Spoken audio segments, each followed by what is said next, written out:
আসসালামু আলাইকুম, সবাইকে স্বাগত জানাই এখনকার সংবাদ বিশ্লেষণে। কে হচ্ছে আগামী দিনের বাংলাদেশের কাণ্ডারি, এ নিয়ে ধোঁয়াশা যেন কাটছেই না। আবারও নির্বাচন নিয়ে নানান তালবাহানা শুরু হয়েছে। ফেব্রুয়ারিতে নির্বাচন অনুষ্ঠিত হবে কিনা তা নিয়ে রয়েছে দ্বিধাদ্বন্দ্ব। প্রফেসর ডক্টর মোহাম্মদ ইউনূসের সর্বশেষ বক্তব্য অনুযায়ী নির্বাচন গ্রহণের আগে যে জুলাই বিপ্লব ঘটেছিল তার বিচার কার্যক্রম যেন সম্পন্ন হয়। বিচার কার্যক্রম ব্যতি রেখে নির্বাচন আয়োজনটাকে জাতির সাথে তামাশা করা হবে, জুলাই যোদ্ধাদের সাথে শহীদদের সাথে প্রতারণা করা হবে, এমনটি বলছিলেন। তারপরে আমরা দেখতে পাচ্ছি যে এনসিপি বাংলাদেশ জামাত ইসলাম এই পক্ষে একমত দিয়েছে যে বিচার কার্য সম্পূর্ণ হওয়ার না পর্যন্ত কোনো নির্বাচন আয়োজন নয়। আমরা এদিকে আরও একটি বিষয় লক্ষ্য করছি যে বাংলাদেশ জামাত এনসিপি জামাত ইসলামের সঙ্গে জোটবদ্ধ হচ্ছে, অপরদিকে জামাত ইসলাম চরমোনাইকে সাথে নিয়ে তারা নতুন করে একটি শক্তিশালী দল হিসেবে গড়ে উঠছে বা শক্তিশালী জোট হিসেবে গড়ে উঠছে, যেখানে আগামী নির্বাচনে তাদের বিপুল সম্ভাবনা রয়েছে।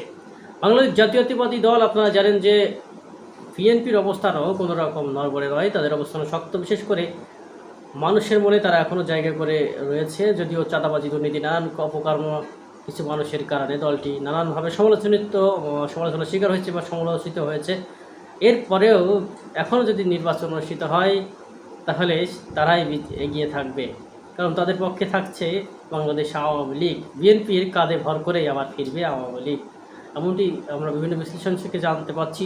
এই কারণেই ফজু পাগলা দেখতে পেয়েছেন আপনারা, যারা ফজলুর রহমানকে ফজু পাগলা হিসেবে সম্বোধন করা হয়, রবিন ফারহানা সহ বেশ কয়েকজন নেতাকর্মী আওয়ামী লীগের পক্ষেই সাফাই গাইছেন। সাংবাদিক মাসুদ কামাল, বিশিষ্ট পেইড দালাল হিসেবে পরিচিত, সাংবাদিকতার নামে যিনি বিভিন্নভাবে স্রোতের মুখে বা স্রোতের সাথে গা ভাসিয়ে কথা বলেন, বা আপনারা দেখতে পেয়েছেন যে সেই সাংবাদিক মাসুদ কামালের সঙ্গে একটি টক শোতে উপস্থিত হয়ে রবিন ফারহানা বলেছে যে আগামী নির্বাচনে যদি আওয়ামী লীগ না আসে তাহলে সেই নির্বাচনটা গ্রহণযোগ্য একটি নির্বাচনে পরিণত হবে না। এই জন্য আওয়ামী লীগকে চাই।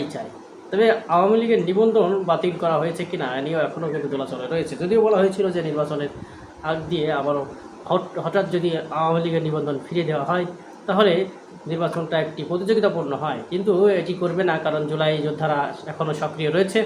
আওয়ামী লীগের বিচার হওয়ার পরে নির্বাচন অনুষ্ঠিত হবে, পূর্বে নয়। এই ছিল এখনকার মতো সংবাদ বিশ্লেষণ। পরবর্তী সংবাদ বিশ্লেষণে আবার জানার জন্য অবশ্যই সঙ্গে থাকবেন, সাবস্ক্রাইব এবং লাইক শেয়ার করে সঙ্গে থাকবেন। ধন্যবাদ।